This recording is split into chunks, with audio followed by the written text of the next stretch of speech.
Hello viewers, আসসালামু আলাইকুম। স্বাগতম জানাই Saju all the best BD YouTube চ্যানেলে। সো আজকের ভিডিওতে আমি আপনাদেরকে দেখাবো যে গারবার সফটওয়্যার থেকে কিভাবে আপনারা এই গ্রেডিং সহ প্যারাডি পিডিএফ করবেন। সো একজন আমাকে কিন্তু একটা কমেন্টস করেছে যে ভাইয়া বায়ার আমার কাছে এরকম পিডিএফ ফাইল চাইছে, কিভাবে কনভার্ট করব গারবার সফটওয়্যারে।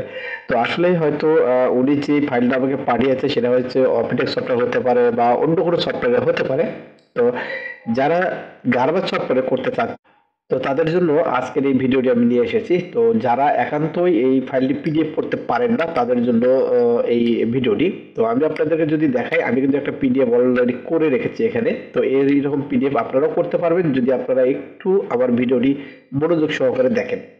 তো আমি বিভিন্ন জিনিস আপনাদেরকে শেখানোর চেষ্টা করি বা আপনাদের কমেন্টের উপরে সেই ভিডিওগুলো করার চেষ্টা করি যাতে আপনারা এই কাজগুলো শিখতে পারেন। তো যাই হোক, কথা না বাড়িয়ে চলুন শুরু করা যাক আজকের এই ভিডিওটি। তো আপনার যদি বায়ারের কাছে একান্তই যদি আমি বায়ার আপনাদের কাছে এইরকম কোনো পিডিএফ ফাইল চাই, সেক্ষেত্রে আপনারা এখান থেকে পিডিএফ ফাইল করে দিতে পারেন, অথবা এটা স্ক্রিনশট দিয়ে দিতে পারেন, অথবা এখানে একটি সফটওয়্যার রয়েছে সেটা হচ্ছে স্নিপিং টুলস। এটার মাধ্যমেও কিন্তু আপনারা ঠিক এইভাবে কিন্তু আপনারা একটা পিকচার আকারে কিন্তু বায়ারের কাছে পাঠাতে পারেন। তো এগুলো হচ্ছে সহজ উপায়। যদি একান্তই না পারেন তাহলে এইরকম করে কিন্তু আপনারা এই কাজটি করবেন। আর যদি এইরকম করেও আপনারা না পারেন তাহলে অবশ্যই আপনারা যে কাজটি করবেন, আপনাদের ওয়ার্ডে চলে যাবেন। ওয়ার্ডে আসার পরে আপনারা যেটা পিডিএফ করতে চাচ্ছেন বা যেটা স্ক্রিনশট দিতে চাচ্ছেন সেটা অবশ্যই স্ক্রিনে সবার আগে উঠিয়ে দিবেন। এরপরে মাইক্রোসফটটি ওপেন করার পরে ইনসার্টে চলে যাবেন। এরপরে এখানে দেখতেছেন স্ক্রিনশট নামে একটি অপশন রয়েছে। এই যে এখানে অ্যারো চিহ্ন রয়েছে, এই অ্যারো চিহ্নতে একটা ক্লিক করলে কিন্তু এখানে আপনাদের ডেস্কটপের উপরে যেগুলো ওপেন হয়ে থাকবে সেগুলো কিন্তু এখানে চলে আসবে। তো দেখতেছেন গারবারে যেটা আমি পিডিএফ করতে চাচ্ছিলাম সেটা কিন্তু আমি ওপেন করে রেখেছি। তো এটা কিন্তু এখানে চলে এসেছে। তো এটাতে যদি আমি একটা ক্লিক করি তাহলে কিন্তু দেখবেন যে এটা কিন্তু এখানে স্ক্রিনশট হিসেবে চলে এসেছে। তো যারা জানেন না তাদের জন্য এটা যে শর্টকাট হিসেবে কিন্তু আপনারা এই কাজটি করতে পারেন। তো যাই হোক, আমি এখান থেকে আপনারা কিভাবে পিডিএফ করবেন গারবার সফটওয়্যারে সেই প্রসেসটা আমি আপনাদেরকে দেখিয়ে দিচ্ছি। তবে যদি আপনি আমার চ্যানেলে নতুন হয়ে থাকেন তাহলে অবশ্যই আমার চ্যানেলটাতে সাবস্ক্রাইব করবেন এবং পাশে থাকা বেল আইকনটা অবশ্যই অন করে দিবেন। তো পিডিএফ করার জন্য অবশ্যই আপনারা এই ফাইলে চলে যাবেন।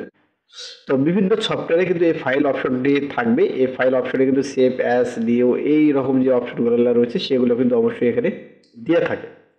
এক্ষেত্রে সবার নিচে যদি আমরা চলে আসি তাহলে দেখতে পাবো আমরা প্রিন্ট ওয়ার্ক এরিয়া নামে একটি অপশন দেখতে পাবো এখানে। এই প্রিন্ট ওয়ার্ক এরিয়াতে ক্লিক করার পরে দেখবেন ঠিক এইরকম একটি অপশন চলে আসবে। এখান থেকে আপনারা যেটা প্রিন্ট করতে চাচ্ছেন, তো এটার যদি একটা রিভিউ আপনারা দেখতে চান তাহলে এখানে ক্লিক করলে কিন্তু আপনারা দেখবেন যে এইরকম একটি পিডিএফ কিন্তু আপনারা পেয়ে যাবেন এখানে। তো আপনারা চাইলে এখান থেকে সম্পূর্ণ মেজারমেন্ট শো করেও কিন্তু এটা পিডিএফ করতে পারেন এবং এখান থেকে আপনার সুইং অ্যালাউন্স শো করে দিতে পারেন বা সুইং অ্যালাউন্স হাইড করে দিতে পারেন। সেটা হচ্ছে বাইরের উপর ডিপেন্ড করে যে তারা কিভাবে চাচ্ছে। সো আপনারা কিভাবে দিবেন সেটার উপর নির্ভর করে কিন্তু এই কাজটি এখান থেকে করা হয়ে থাকে। তো আপনারা যদি জুম আউট করে দেন তাহলে কিন্তু এটা ছোট হবে এবং যদি জুম করে দেন তাহলে এটা কিন্তু অনেক বড় হয়ে যাবে। ফাইলে আসবো, ফাইলে আসার পরে প্রিন্ট ওয়ার্ক এরিয়াতে চলে যাব। এরপরে প্রিন্ট নামে যে একটা অপশন দেখতেছেন এখানে একটা ক্লিক করে দিব। এরপরে দেখবেন এখানে কিন্তু আপনাদের মাইক্রোসফট প্রিন্ট টু পিডিএফ লেখা থাকবে। তো এখানে কিন্তু অন্যটাও থাকতে পারে, ঠিক এরকম থাকতে পারে। এখান থেকে এখানে আপনারা একটা ক্লিক করবেন, ক্লিক করার পরে মাইক্রোসফট প্রিন্ট টু পিডিএফ নামে যে অপশনটা রয়েছে এখানে একটা ক্লিক করে দিবেন। ক্লিক করার পরে আপনারা ল্যান্ডস্কেপ নিতে চাচ্ছেন কি আপনারা প্রোটেইন নিতে চাচ্ছেন, অর্থাৎ একটি হরিজন্টাল রো রয়েছে, একটা ভার্টিক্যাল রয়েছে। তো আপনারা যে কাজটি করবেন এখান থেকে প্রপার্টিসে ক্লিক করবেন, করার পরে এখান থেকে আপনাদের মন মতো পেজটা আপনারা সিলেক্ট করে নেবেন। যেহেতু আমি লম্বালম্বি ভাবে নেব, আমি হরিজন্টালে নেব, এই জন্য আমি ল্যান্ডস্কেপটা সিলেক্ট করতেছি এখানে। করার পরে ওকেতে ক্লিক করে দেবো। এরপরে ঠিক এই সেটিংটি এই অবস্থায় থাকার পরে আপনারা যদি পেজ ডাবল দিতে চান তাহলে এখান থেকে ডাবল দিতে পারবেন, 1 থেকে 2 অথবা 3 কয়টা যাবে। তো কোনো প্রয়োজন নেই, আমরা এখান থেকে একটাই দিয়ে দেবো। এরপরে আমরা ওকেতে এখানে ক্লিক করে দেবো। ওকেতে ক্লিক করার পরে আমরা যে ফোল্ডারে নিতে চাচ্ছি, যে ফাইলে নিতে চাচ্ছি এখান থেকে আমরা একটা সিলেক্ট করে দেব। করার পরে আমরা এখান থেকে আমাদের যে ফাইল নেমটা হবে সেটা আমরা লিখবো এখানে। তো আমি এখানে লিখলাম গারবার পিডিএফ। এরপরে আমরা ডেস্কটপের উপরে সেভ দিয়ে দিব, এরপরে সেভে ক্লিক করে দেব। কিছুক্ষণের মধ্যে দেখবেন সেটা কিন্তু আমাদের ডেস্কটপে সেভ হয়ে যাবে। এরপরে আমরা যদি একটু ডেস্কটপে চলে যাই তাহলে আমরা দেখব এই যে গারবার পিডিএফ যে লিখেছিলাম এটা কিন্তু চলে এসেছে। তো আমার যেহেতু এখানে পিডিএফ এর সফটওয়্যারটা এখন বর্তমানে নেই, তো এটা হচ্ছে গুগলের একটি পিডিএফ হয়ে আছে এখানে গুগল আইকনে। এখানে যদি আমি এখান থেকে রাইট বাটন ক্লিক করার পরে প্রপার্টিজে চলে যাই, এরপরে যদি চেঞ্জ আইকনে দিয়ে যদি আমার যদি পিডিএফ সফটওয়্যারটি থাকে তাহলে আমি যদি এখান থেকে পিডিএফ সফটওয়্যারটি যদি সিলেক্ট করে দিই তাহলে কিন্তু এটা পিডিএফ সফটওয়্যার আকারে চলে আসবে এখান থেকে। তো যাই হোক আমি এইভাবে দেখে দিচ্ছি এখান থেকে এটা ধরুন এটা আমার হচ্ছে পিডিএফ, আমি এটা এখান থেকে ওপেন করে দিলাম।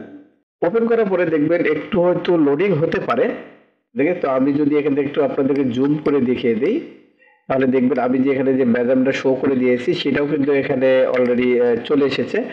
তো বুঝতে পারতেছেন আমি কিভাবে এটা পিডিএফ করলাম। তো যারা গারবার সফটওয়্যার থেকে পিডিএফ করতে পারেন না এখনো তাদের জন্য এই ভিডিওটি। আর এই ভিডিওটি যদি আপনাদের কাছে অনেক ভালো লেগে থাকে, যদি প্রয়োজনীয় মনে হয় তাহলে অবশ্যই আমার চ্যানেলটাতে সাবস্ক্রাইব করবেন এবং পাশে থাকা বেল আইকনটা অন করে দিবেন এবং অবশ্যই আমার ভিডিওতে একটা লাইক দিবেন এবং আপনার মতামত অবশ্যই আমাকে কমেন্ট বক্সে জানিয়ে দিবেন। সো এই ছিল আজকের ভিডিও। পরবর্তী ভিডিওতে আরো মজার কিছু একটা অপশন নিয়ে আমি আপনাদের সামনে চলে আসবো শেখানোর জন্য। সো সেই পর্যন্ত ভালো থাকবেন, সুস্থ থাকবেন, খোদা হাফেজ।